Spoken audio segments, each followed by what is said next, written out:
Yeah, We need it's to so hear how good. good it is. It's so good. It's so good. It's so good. There's this one bit with the gates and the Yes! That's the bit I was thinking of. Yeah. Where they're putting the things into it. so good. I want to say it, but I can't because it's a spoiler. Yeah, don't say it. I'm not going to, don't worry. But also the bit with the swings is my favourite. Yes, that's also so good. It's also good. The whole thing is just fucking brilliant. Obviously, Tim Minchin is a genius. Tim, if you're listening.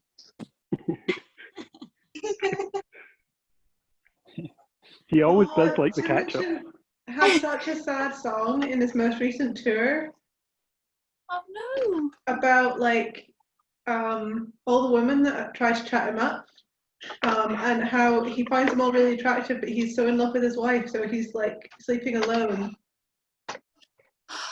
Oh. And he introduced the song as, this is a song about trying not to cheat on your wife. But it's a really heartfelt song. It really is. Oh. It's beautiful. No, I just So what love tour was that? more. I thought I'd seen all his tours. I must have missed a few. It was the one last year. Okay. Back, it was called. Aha. Back again? No, just back, I think. Yeah. There's a picture of his back on the poster. Nice.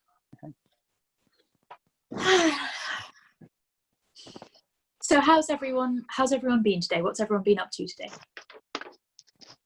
I spent time in the garden, planted some seed. Very nice. Both my immediate superiors were off work, so I had to do their jobs as well as mine today. Oh no. Yeah, apparently they're not there tomorrow either. Neither of them told me this in advance. Well, that doesn't seem right. Actually, no, that's not true. The one I like only works Monday to Wednesday, so I knew she wouldn't be there. It's the one I don't like, who has taken unexplained leave. Oh. I'm just very aware this is going on YouTube. It's fine. I don't think they're in the catch-up crew. Fine, that's all good. Okay. Do you want me it's a to pretty do niche group of people watching this. Do you want me to do their job for tomorrow? Yes, Frankie, I think you'd be great at their job. Do you reckon? What is it? What do I need to do? You need to tell lots of people to do things. Okay, I'd do something if you told me, Frankie. See, there you go. I'm perfect at it. Hire me. You'd be utterly charming. Is that good? Is that good? Is that part of the job description? No, I think that you would ace the job because you're charming, and some of the people who do that job are not charming. Oh wow! And people are more likely to do things for charming people.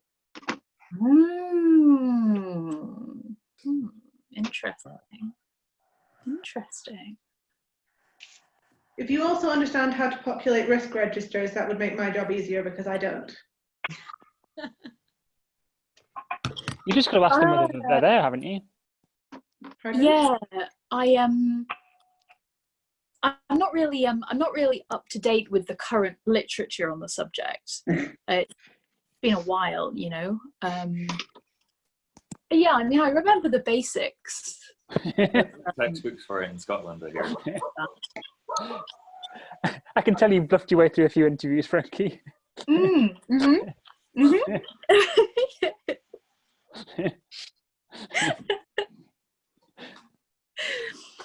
No, definitely not.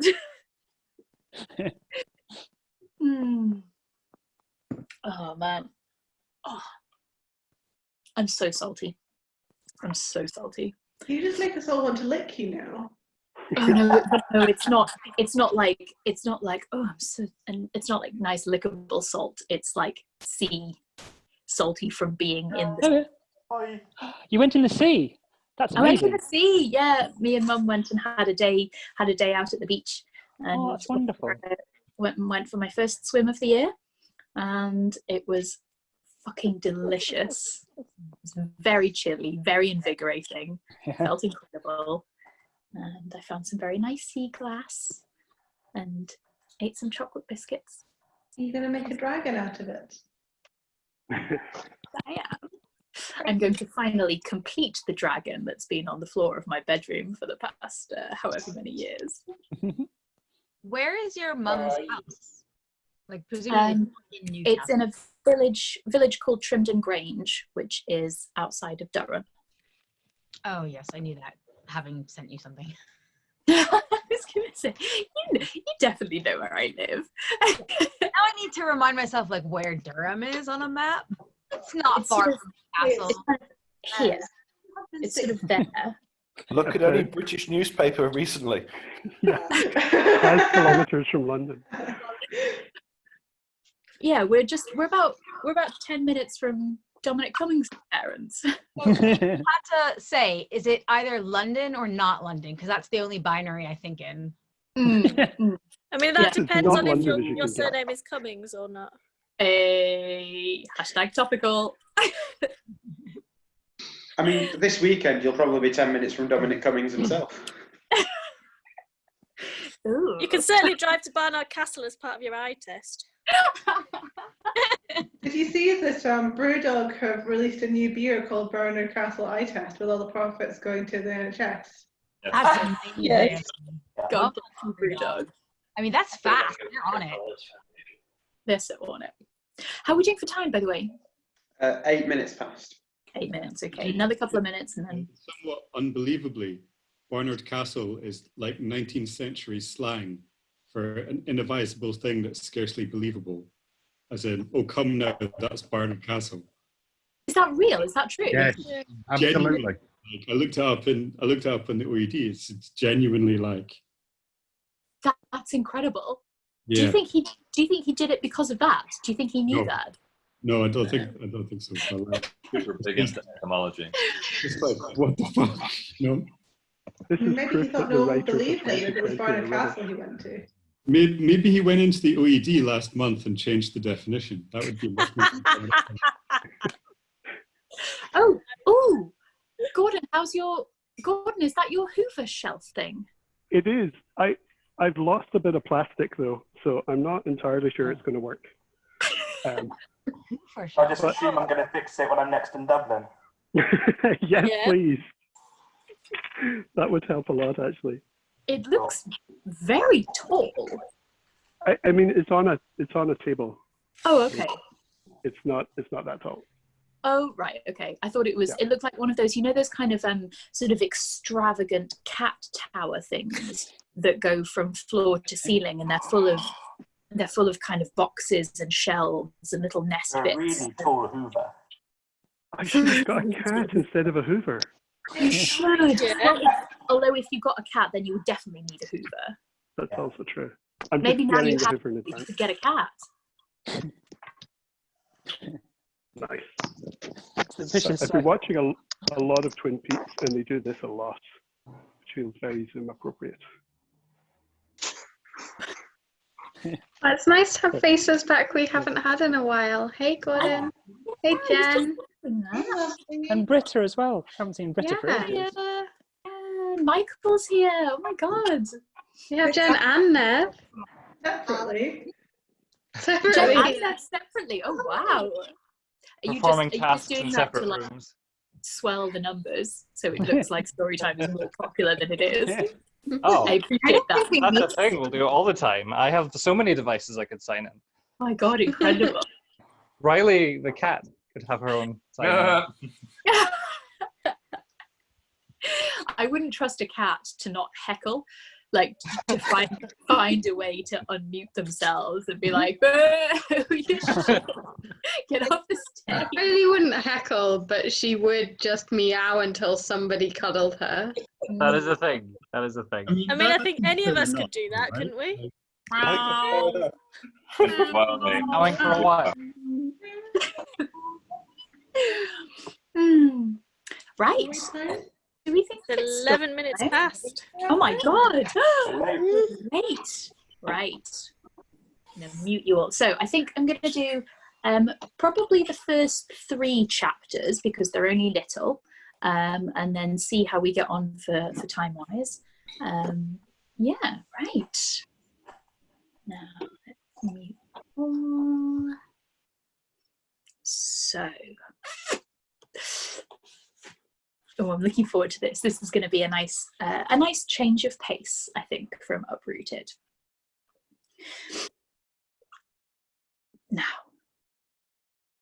Are you sitting comfortably? Then I'll begin. Matilda by Roald Dahl. The reader of books. It's a funny thing about mothers and fathers. Even when their own child is the most disgusting little blister you could ever imagine, they still think that he or she is wonderful. Some parents go further. They become so blinded by adoration, they manage to convince themselves their child has qualities of genius. Well, there is nothing very wrong with all this. It's the way of the world. It is only when the parents begin telling us about the brilliance of their own revolting offspring that we start shouting, "Bring us a basin, we're going to be sick!" School teachers suffer a good deal from having to listen to this sort of twaddle from proud parents, but they usually get their own back when the time comes to write the end-of-term reports. If I were a teacher, I would cook up some real scorchers for the children of doting parents. Your son Maximilian, I would write, is a total washout. I hope you have a family business you can push him into when he leaves school, because he sure as heck won't get a job anywhere else. Or, if I were feeling lyrical that day, I might write, "It is a curious truth that grasshoppers have their hearing organs in the sides of their abdomen. Your daughter Vanessa, judging by what she's learnt this term, has no hearing organs at all." I might even delve deeper into natural history and say, "The periodical cicada spends 6 years as a grub underground, and no more than 6 days as a free creature of sunlight and air. Your son Wilfred has spent 6 years as a grub in this school, and we are still waiting for him to emerge from the chrysalis." A particularly poisonous little girl might sting me into saying, "Fiona has the same glacial beauty as an iceberg, but unlike the iceberg, she has absolutely nothing below the surface." I think I might enjoy writing end-of-term reports for the stinkers in my class. But enough of that, we have to get on. Occasionally one comes across parents who take the opposite line, who show no interest at all in their children, and these of course are far worse than the doting ones. Mr. and Mrs. Wormwood were 2 such parents. They had a son called Michael and a daughter called Matilda, and the parents looked upon Matilda in particular as nothing more than a scab. A scab is something you have to put up with until the time comes when you can pick it off and flick it away. Mr. and Mrs. Wormwood looked forward enormously to the time when they could pick their little daughter off and flick her away, preferably into the next county or even further than that. It is bad enough when parents treat ordinary children as though they were scabs and bunions, but it becomes somehow a lot worse when the child in question is extraordinary, and by that I mean sensitive and brilliant. Matilda was both of these things, but above all, she was brilliant. Her mind was so nimble and she was so quick to learn that her ability should have been obvious even to the most half-witted of parents. But Mr. and Mrs. Wormwood were both so gormless and so wrapped up in their own silly little lives that they failed to notice anything unusual about their daughter. To tell the truth, I doubt they would have noticed had she crawled into the house with a broken leg. Matilda's brother Michael was a perfectly normal boy, but the sister, as I said, was something to make your eyes pop. By the age of 1.5, her speech was perfect, and she knew as many words as most grown-ups. The parents, instead of applauding her, called her a noisy chatterbox and told her sharply that small girls should be seen and not heard. By the time she was 3, Matilda had taught herself to read by studying newspapers and magazines that lay around the house. At the age of 4, she could read fast and well, and she naturally began hankering after books. The only book in the whole of this enlightened household was something called Easy Cooking, belonging to her mother. And when she had read this from cover to cover and had learned all the recipes by heart, she decided she wanted something more interesting. "Daddy," she said, "do you think you could buy me a book?" "A book?" he said. "What do you want a flaming book for?" "To read, Daddy." "What's wrong with a telly, for heaven's sake? We've got a lovely telly with a 12-inch screen, and now you come asking for a book? You're getting spoilt, my girl." Nearly every weekday afternoon, Matilda was left alone in the house. Her brother, 5 years older than her, went to school. Her father went to work, and her mother went out playing bingo in a town 8 miles away. Mrs. Wormwood was hooked on bingo and played it 5 afternoons a week. On the afternoon of the day when her father had refused to buy her a book, Matilda set out all by herself to walk to the public library in the village. When she arrived, she introduced herself to the librarian, Mrs. Phelps. She asked if she might sit a while and read a book. Mrs. Phelps, slightly taken aback at the arrival of such a tiny girl unaccompanied by a parent, nevertheless told her she was very welcome. "Where are the children's books, please?" Matilda asked. "They're over there on those lower shelves," Mrs. Phelps told her. "Would you like me to help you find a nice one with lots of pictures in it?" "No, thank you," Matilda said. "I'm sure I can manage." From then on, every afternoon, as soon as her mother had left for bingo, Matilda would toddle down to the library. The walk took only 10 minutes, and this allowed her 2 glorious hours sitting quietly by herself in a cosy corner, devouring one book after another. When she had read every single children's book in the place, she started wandering round in search of something else. Mrs. Phelps, who had been watching her with fascination for the past few weeks, now got up from her desk and went over to her. "Can I help you, Matilda?" she asked. "I'm wondering what to read next," Matilda said. "I've finished all the children's books." "You mean you've looked at the pictures?" "Yes, but I've read the books as well." Mrs. Phelps looked down at Matilda from her great height, and Matilda looked right back up at her. "I thought some were very poor," Matilda said, "but others were lovely.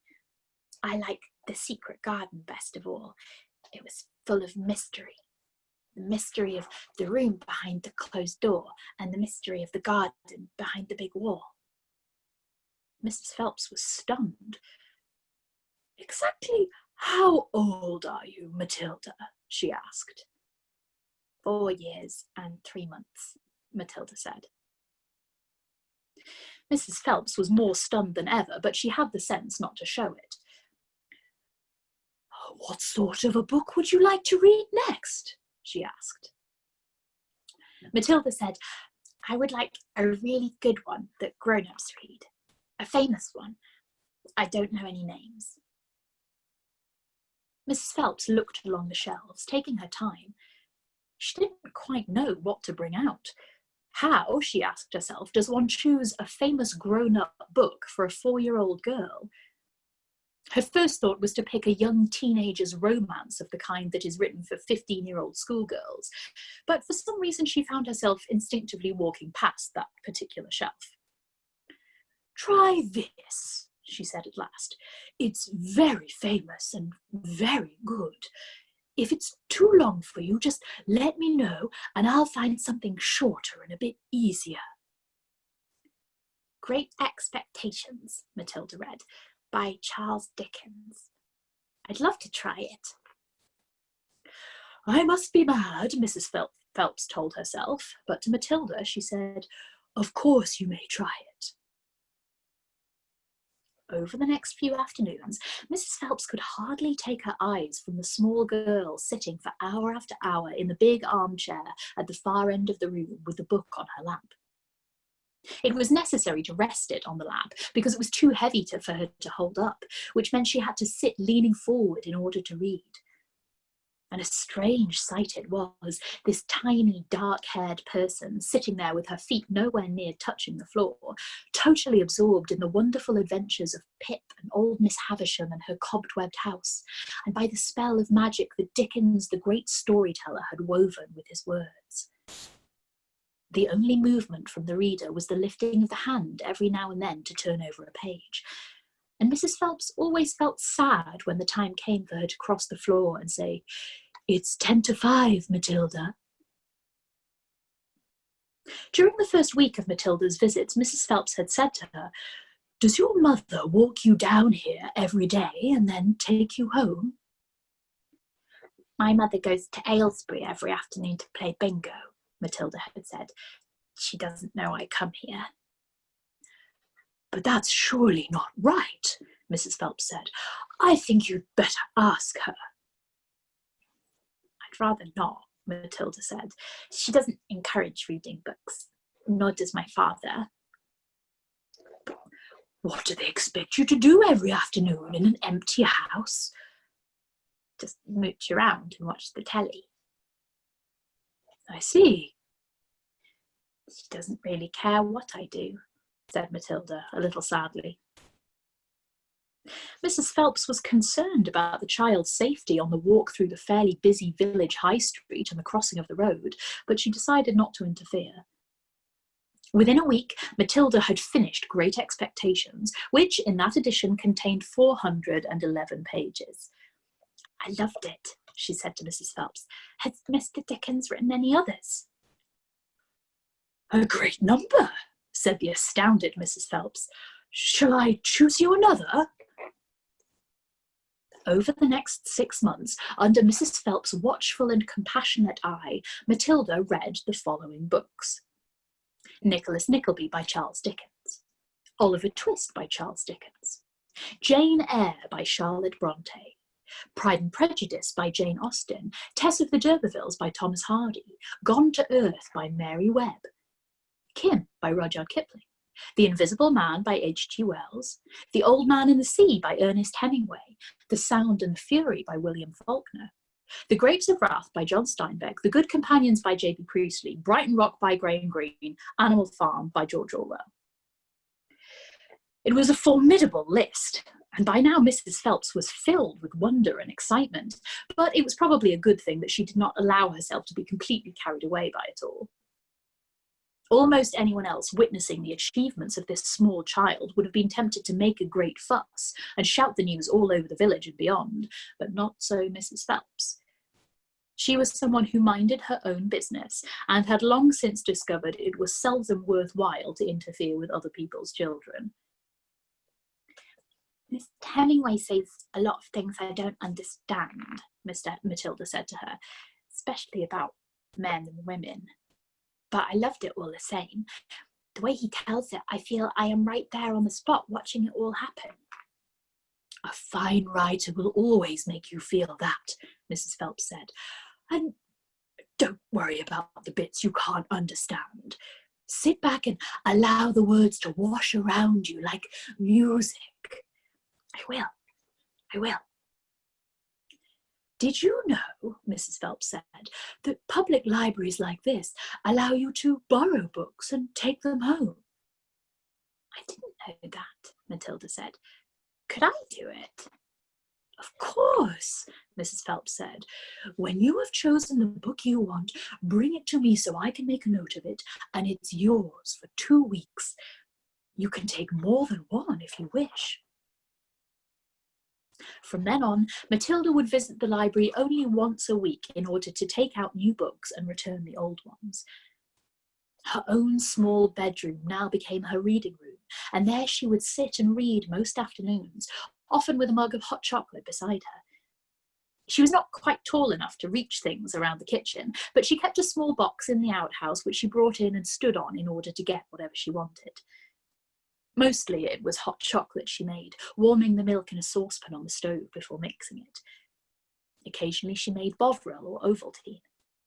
It was pleasant to take a hot drink up to her room and have it beside her as she sat in her silent room reading in the empty house in the afternoons.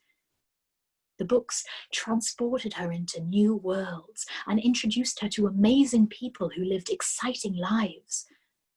She went on olden-day sailing ships with Joseph Conrad. She went to Africa with Ernest Hemingway and to India with Rudyard Kipling. She travelled all over the world while sitting in her little room in an English village.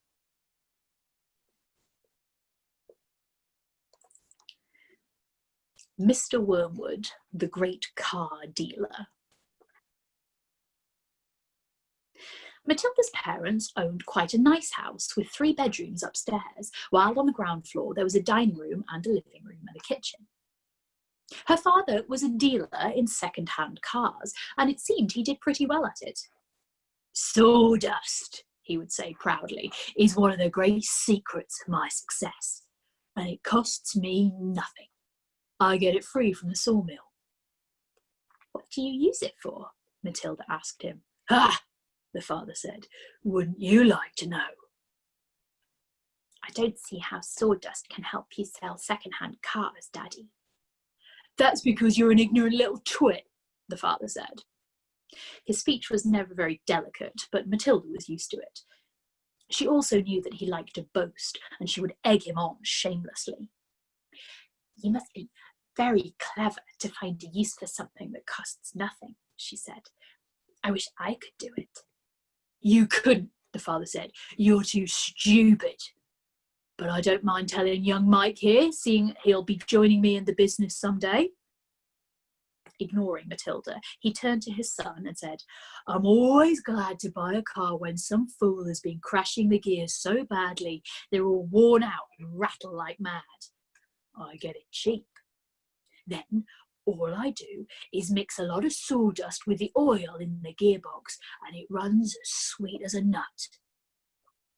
"How long will it run like that before it starts rattling again?" Matilda asked him. "Long enough for the buyer to get a good distance away," the father said, grinning. "About 100 miles.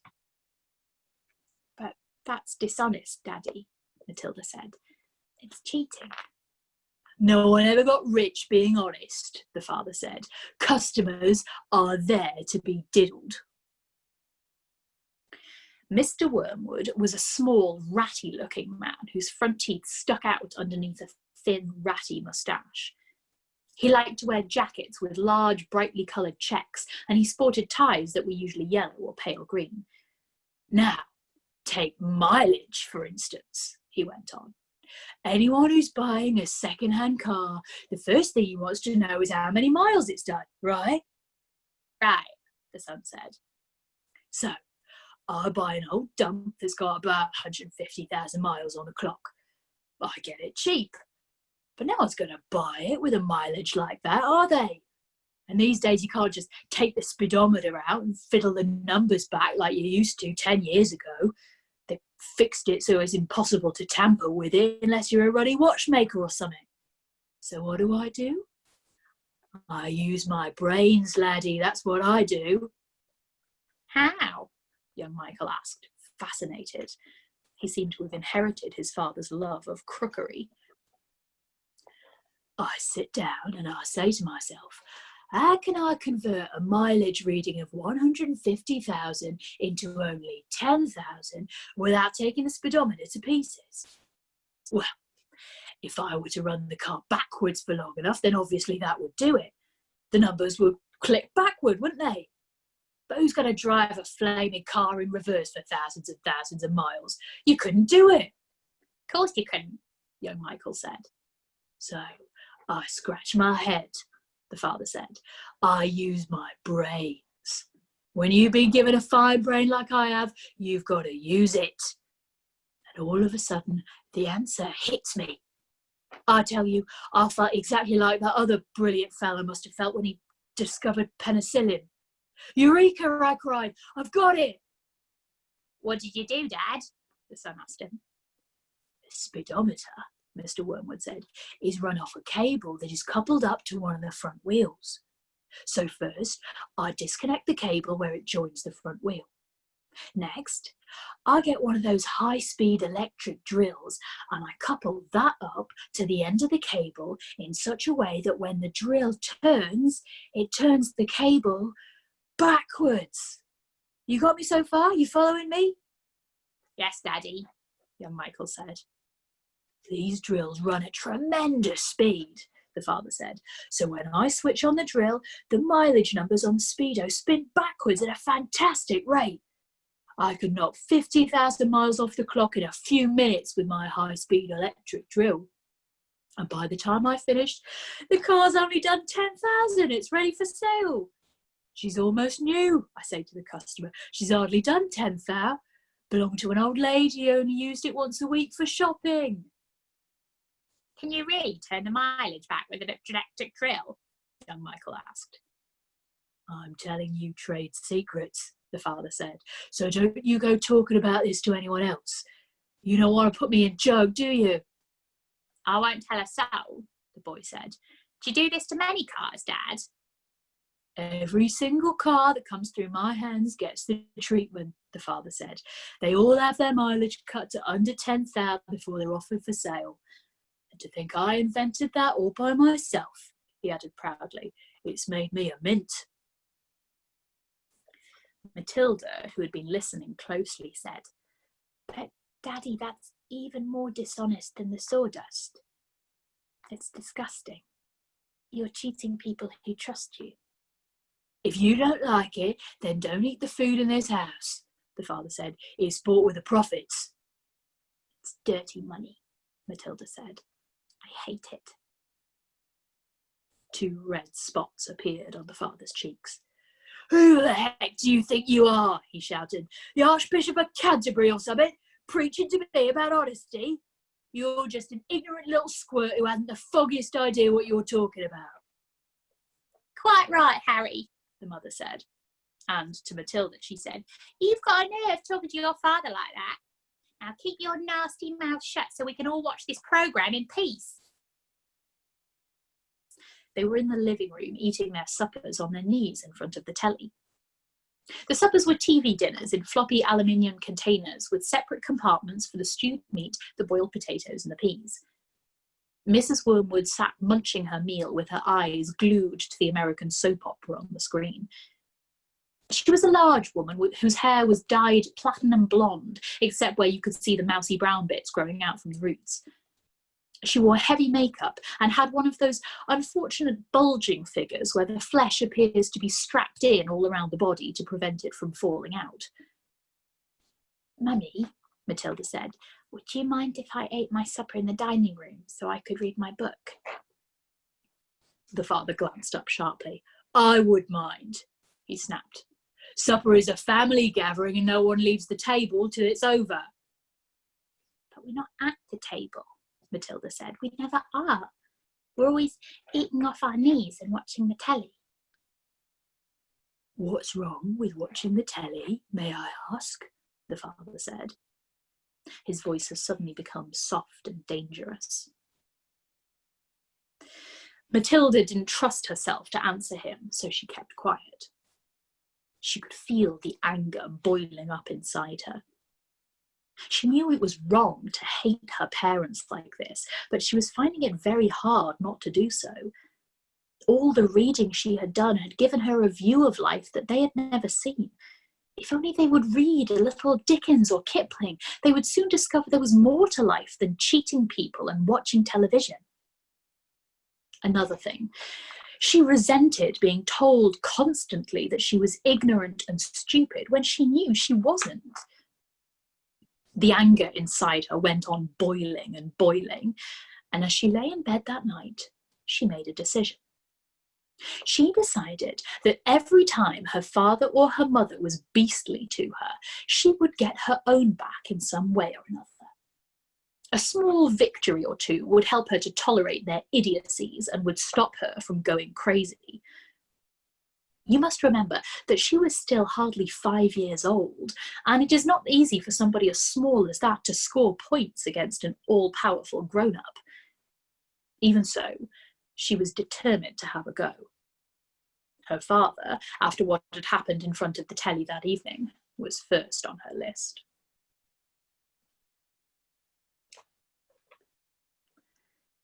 The Hat and the Superglue. The following morning, just before the father left for his beastly second-hand car garage, Matilda slipped into the cloakroom and got hold of the hat he wore every day to work.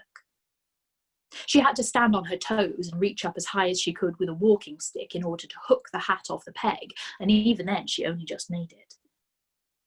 The hat itself was one of those flat-topped pork pie jobs with a jay's feather stuck in the hatband, and Mr. Wormwood was very proud of it.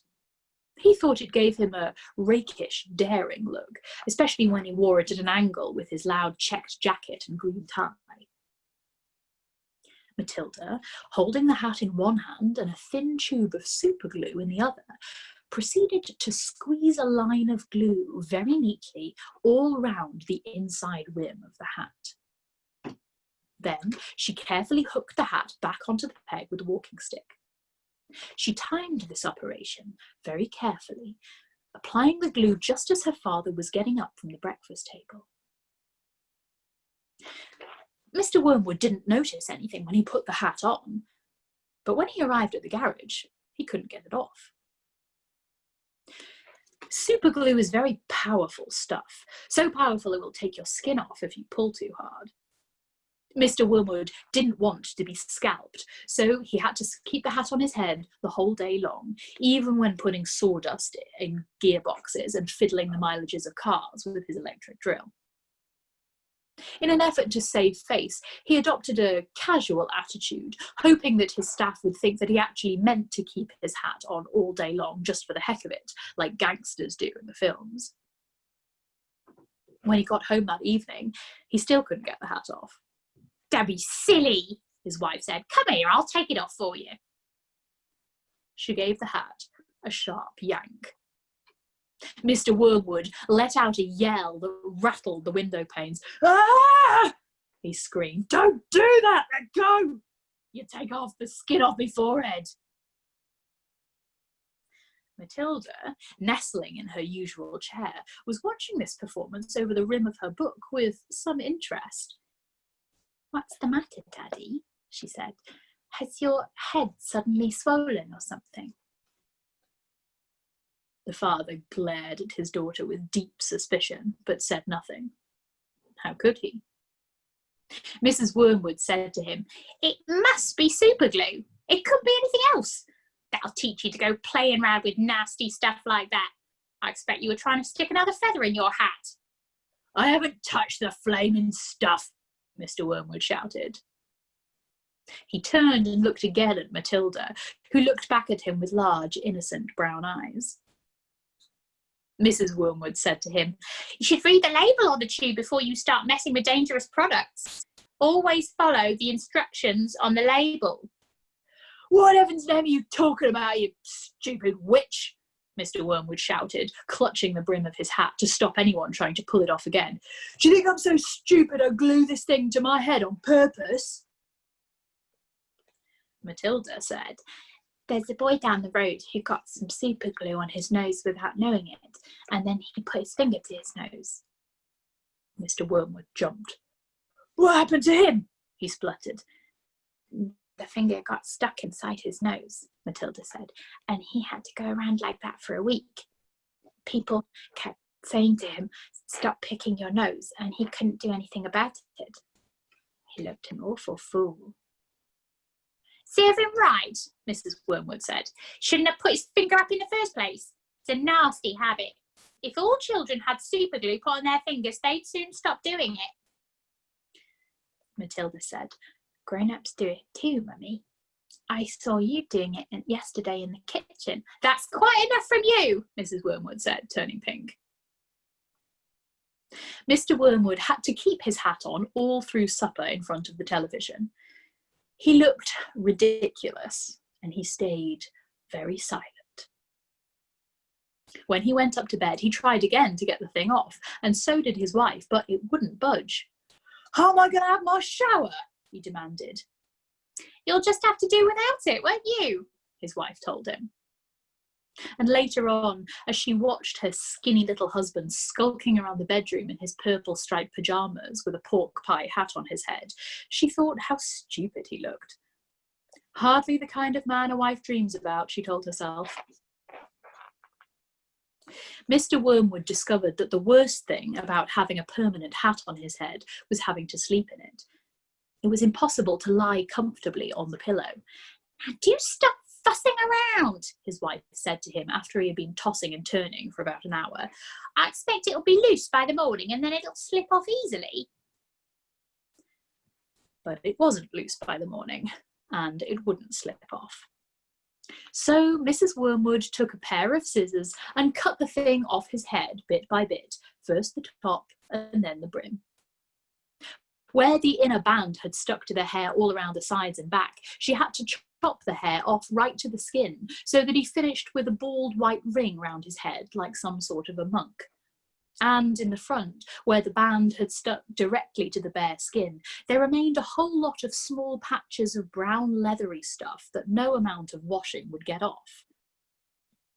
At breakfast, Matilda said to him, "You must try to get those bits off your forehead, Daddy. It looks as though you've got little brown insects crawling all about over you. People will think you've got lice." "Be quiet," the father snapped. "Just keep your nasty mouth shut, will you?" All in all, it was a most satisfactory exercise. But it was surely too much to hope that it had taught the father a permanent lesson.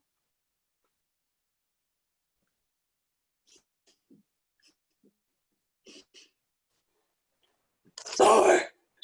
Oh my god, the voices are amazing. The voices are so good. So This is really good. And also just like your little girl demeanor when talking to the librarian. It's like, oh my It's very heart. cute. Oh, your Matilda voice just about broke my heart. I was like, oh yeah, we haven't heard her speak first. And I was like, it's exactly how I picture it in my head. Everything's neat and tidy. Oh. She reminds me of Bina. Oh my god! I thought of Bina as well, actually. Young Bina. Actually, before we even started, and I was thinking, oh, I wonder what like the casting is going to end up being like. I thought, oh, Bina for Matilda, it's got to be. Because I wrote Matilda on your birthday, and now you've all subconsciously got it associated. Maybe. Possibly. Maybe. Could be. Also, you know, you're dark-haired and adorable. That's true. And you do love books. We all love books, though. We're all Matilda. We are all Matilda. I mean, I like everything and chocolate cake, so I feel like I'm probably more of a Trunchbull. You've got the strong calves of a Trunchbull. Oh, you mean these bad boys? You guys aware that it is jarts season? More story? More charts. More charts. More charts. Perhaps you can More read charts. so well. Wow. It's only quarter two. That was actually an incredible overview. You deserve more for that. I mean, we could do a Jolt story instead. That was good. Get out. We could do one more chapter. More. Yeah. How do people feel about one more chapter? Strongly positively. Yes, please. Let's do it. Right. So.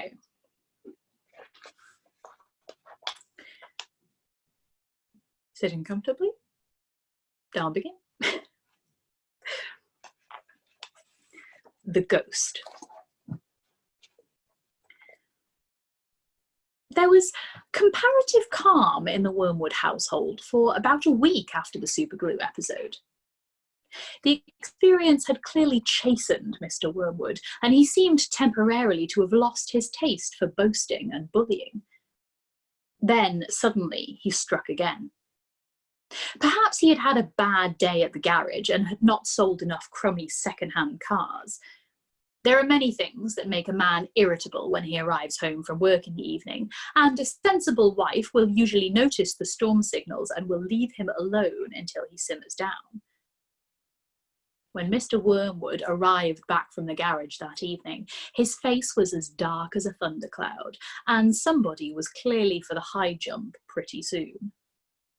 His wife recognised the signs immediately and made herself scarce. He then strode into the living room.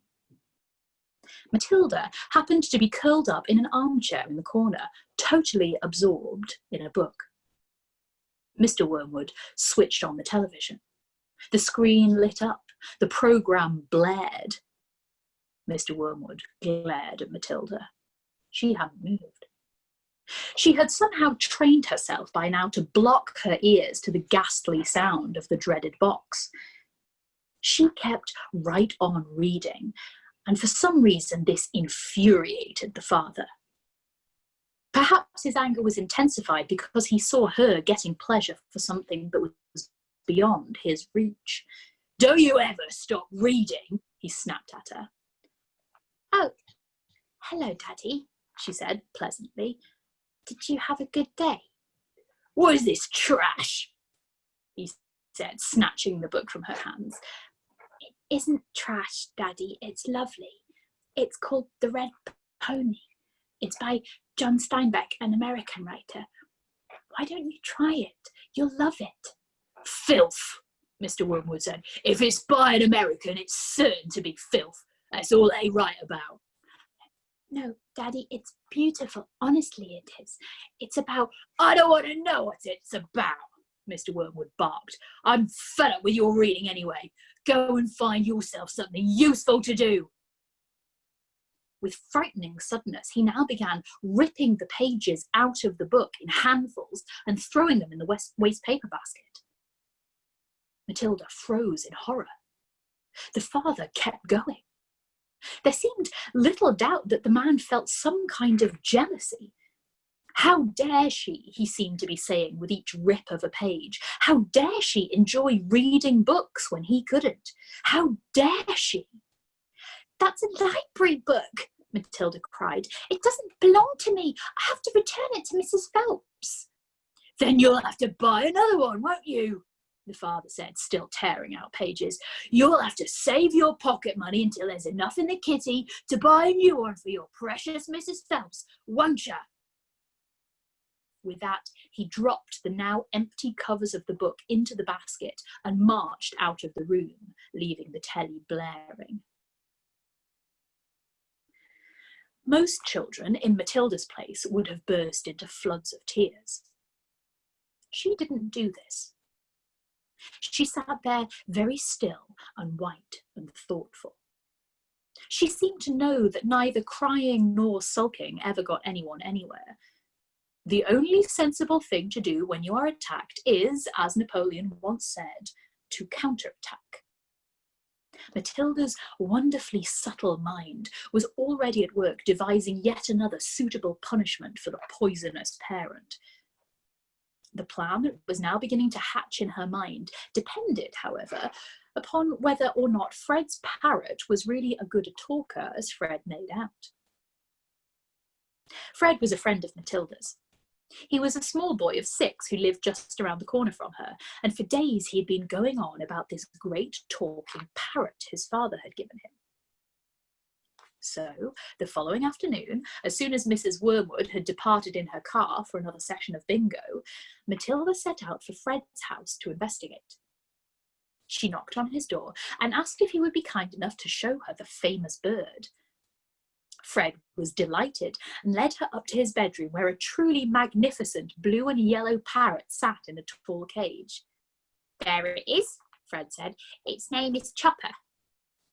"Make it talk," Matilda said. "You can't make it talk," Fred said. "You have to be patient. It'll talk when it feels like it." They hung around, waiting. Suddenly, the parrot said, "Hello, hello, hello." It was exactly like a human voice. Matilda said, "That's amazing. What else can it say?" "Rattle my bones," the parrot said, giving a wonderful imitation of a spooky voice. "Rattle my bones." "He's always saying that," Fred said. "What else can he say?" Matilda asked. "That's about it," Fred said. But it's pretty marvellous, don't you think? It's fabulous, Matilda asked. Will you lend him to me just for one night? No, Fred said, certainly not. I'll give you all my next week's pocket money, Matilda said. That was different. Fred thought about it for a few seconds. All right then, he said, if you promise to return him tomorrow.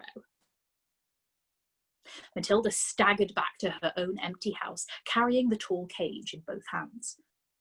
There was a large fireplace in the dining room, and she now set about wedging the cage up the chimney and out of sight. This wasn't so easy, but she managed it in the end. Hello, hello, hello, the bird called down to her. Hello, hello.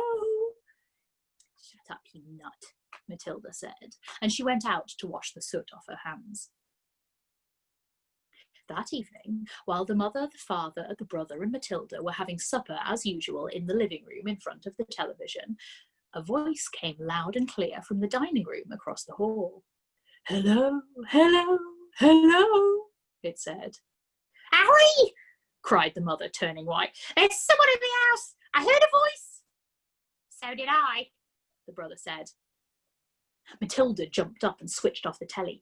Shh, she said. Listen. They all stopped eating and sat there very tense, listening. Hello, hello, hello, came the voice again. There it is, cried the brother. It's burglars, hissed the mother. They're in the dining room. Oh, I think they are, the father said, sitting tight. Go and catch them, Harry, hissed the mother. Go out and collar them red-handed. The father didn't move. He seemed to be in no hurry to dash off and be a hero. His face had turned grey. Get on with it, hissed the mother. They're probably after the silver. The husband wiped his lips nervously with his napkin. Why don't we all go and look together, he said. Come on then, the brother said. Come on, Mum. They're definitely in the dining room, Matilda whispered. I'm sure they are. The mother grabbed a poker from the fireplace. The father took a golf club that was standing in the corner. The brother seized a table lamp, ripping the plug out of its socket. Matilda took the knife she had been eating with, and all four of them crept towards the dining room door, the father keeping well behind the others. Hello, hello, hello, came the voice again. Come on, Matilda cried, and she burst into the room, brandishing her knife. Stick 'em up, she yelled. We've caught you. The others followed her, waving their weapons. Then they stopped. They stared around the room. There was no one there. There's no one here, the father said, greatly relieved. I heard him, Harry, the mother shrieked, still quaking. I distinctly heard his voice. So did you. I'm certain I heard him, Matilda cried. He's in here somewhere. She began searching behind the sofa and behind the curtains.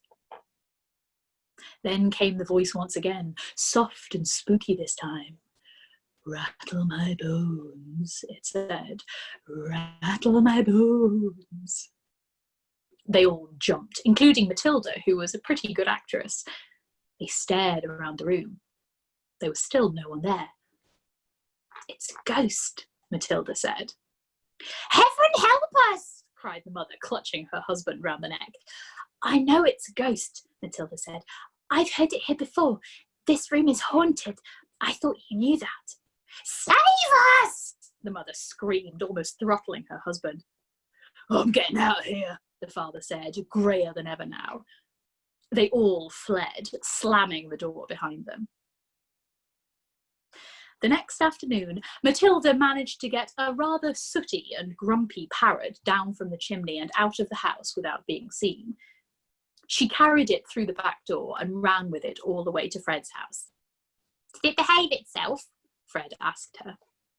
We had a lovely time with it, Matilda said. My parents adored it.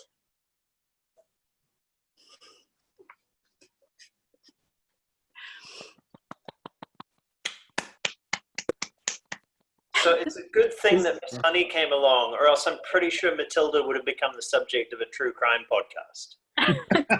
In 1988, the Wormwood disappeared, leaving only their 4-year-old daughter. Much to her relief. Yeah. Despite knowing the story, I was quite worried for the parrot's safety. Nursery. Yeah, I just think like never, ever, ever play poker against Matilda. Oh yeah, definitely. I'm kind of confused that her parents would actually give her pocket money. Because they seem to hate her so much. Yeah, it just doesn't. It seems out of character for them to do that. Yeah. Well, I mean, they give her like money, but not love, right? Yeah, I guess. They are kind of basic, right? Like, and all they care about is money. So, like, maybe she just requisitions it. Unexpected She depreciation. just slips it out of it, like if she figures out what's like an appropriate compensation, and just